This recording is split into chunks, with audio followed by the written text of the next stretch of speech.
think I should have made more sauce then. You want to keep that in there? Ideally, I would have liked to, but this is like very Slow this down in the edit so I look like a proper chef.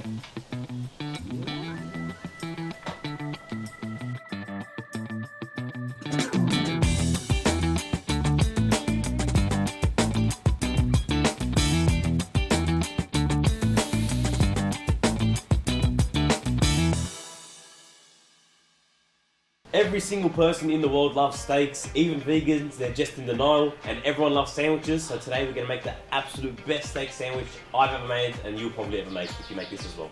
For the first component of this recipe, we're going to be doing caramelized onions. Caramelized onions are a perfect addition to any steak sandwich. They're just enough flavor, but they're not too overpowering to overtake any of the other condiments and ingredients that you have on there. Slow this down in the edit so I look like a proper chef.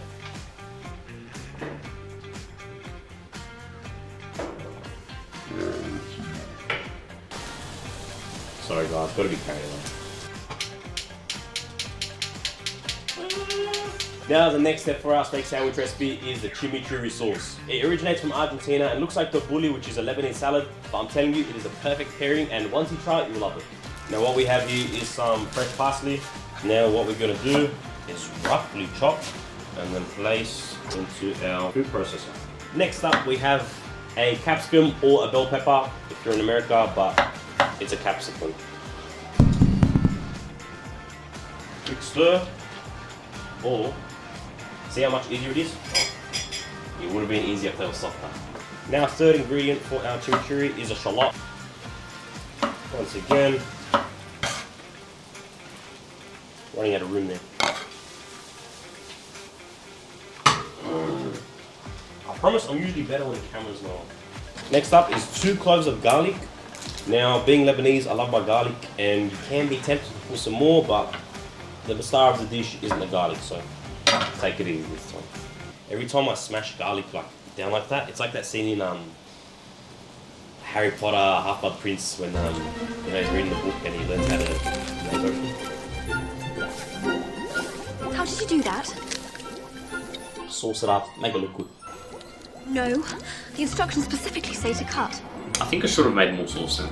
Next up, we've got some fresh oregano, 3 solid pinches of black pepper. Some people like theirs like a very fine paste, but I do like a bit of texture to mine. Red wine vinegar now. That's it. So now at this stage, we're going to slowly mix in the olive oil, extra virgin by the way, until we get a nice consistency. Yeah, good taste test. Beautiful, just need more salt. Spice too strong. So now we've just finished the chimichurri, that's sitting on the side, and it's time for our steak. And if you're wondering where my steak is, where is it? I forgot it. No, I didn't. It's in here. It's reverse searing. Reverse searing is a perfect way to get your steak right every single time. I do it all the time. Don't listen to people who say, oh, you can only cook in a pan and flip once. What's the point? You're enjoying your steak, you cook it how you want, I'm gonna cook mine how I want. So, it's in there, let's sear it. Now this is my steak, it's not dirt, it's a charcoal rub, and they are by far the best rubs you can get your hand on. I think the best one is charcoal, just browse. Hardcore Carnival, that's the one, Hardcore Carnival. Put it up there if you can. That's the best one, and it's gonna taste amazing. And so because it's been reverse searing, if we check the temperature on the probe, it's gonna reach 41 degrees. That's what I like to take mine to. And then by searing it, it'll bring the inside to 55 degrees, and that's the perfect steak temp. I'm gonna render off the fat cap first. You can use any steak you want for this one. I'm using a Wagyu marble score, I think 6 to 7 sirloin. So now the temperature is reading, if you can see, 47 degrees. We want to bring it up to 55. So what I'm going to do, wrap it in this foil, and while it rests, the residual heat from the outside is going to sear the inside. And now for the final part, which is probably one of the most important parts beside the steak, is the bread. This is a Turkish roll from Woolies, and I think one of the best options you can go for in a steak sandwich. Toast it with mayo. Sounds weird, but mayo at the end of the day is just oil and egg, and so it provides a great toast, almost better than butter. So now it is time to assemble our steak sandwich. We're going to start off with mayo on the bottom. You can make your own, but for time's sake today, we're just going to use store-bought, and that's the only reason why. It's not that I failed the mayo attempt earlier. Yeah, it didn't work out. Scrap it. It's It's meant to have holes in the top so that it lets in air and that helps the mayo form. Because it's a new one, it doesn't. Or excuse me. Then our caramelized onions that are partially grilled. Then we're going to slice our steak. You can see, lovely, nice and pink there. We're going to lay down some slices. There you go. And now for the cheese. Don't just go with any shredded mozzarella. What you want is a nice white, melty, and like a gooey cheese. This one is a Gouda, which I really like for toasties, melting, anything, but you can go with Swiss, Havarti, any of that sort. This is Havarti. It is? Oh, Yeah. never mind. So this is Havarti, but you can use Gouda. If you're staring at this and you're wondering, yuck, I don't like unmelted cheese, buy yourself a flamethrower.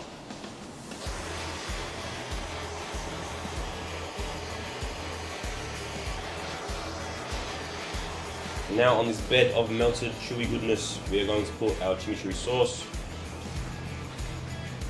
Now, around.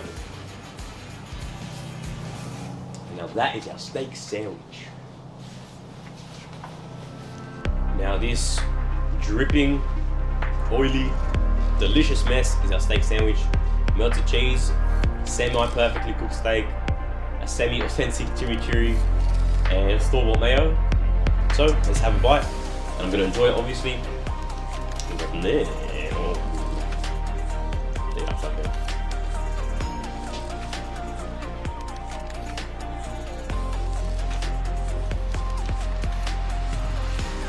Lovely. Everything I expected. You got the smoothness from the mayo, the caramelized onions, sharpness from the chimichurri, creaminess from the melted cheese. Yum, the steak cooked lovely.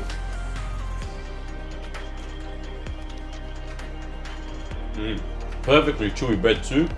This is up there with #1 comfort food for winter.